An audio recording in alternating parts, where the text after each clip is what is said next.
ഇന്ന് ഞാൻ ഉണ്ടാക്കാൻ പറയാൻ പോണയാണ് മീൻകറി ഉണ്ടാക്കുന്നത്.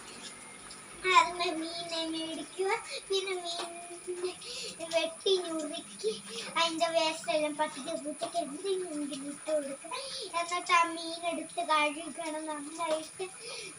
എന്നിട്ട് അടുക്കളയെ കൊണ്ടുവന്ന് ഇഞ്ചി വെളുത്തുള്ളി പേസ്റ്റ്, ഗരം മസാലയും ഈ ചിക്കൻ പൗഡറും ചിക്കൻ പൊടിയും ചിക്കൻ പൗഡറും ചിക്കൻ പൊടി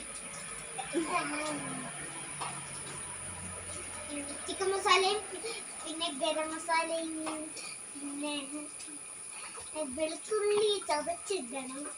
എന്നിട്ട് അതിലേക്ക് കുറേ മുളക് പൊടി ഇട്ടിട്ട് ഇച്ചിരി വെള്ളം അടുക്കളയിലേക്ക് ഗ്യാസിൽ ഇടണം. ആ ഗ്യാസ് കത്തിച്ചിട്ട് ഗ്യാസ് കത്തിച്ചിട്ട് അതിൽ മീൻകറി എടുത്തിട്ടാണ് 1 മിനിറ്റ് കഴിയുമ്പോൾ മീൻ ഇടണം വെള്ളത്തിലേക്ക്. പിന്നെ പുളി ഇടണം. പുളിവെള്ളം ആവട്ടോ, പുളിവെള്ളം ഇട്ട് മീൻ കണ്ടിച്ചല്ലോ. എന്നിട്ട് ആ മീനെടുത്ത് നമുക്ക് പുളിവെള്ളത്തിലേക്ക് ഇട്ട് അതിലേക്ക് മഞ്ഞപ്പൊടി എല്ലാം ഇട്ട് മിക്സ് ചെയ്ത് മീൻകറി റെഡി.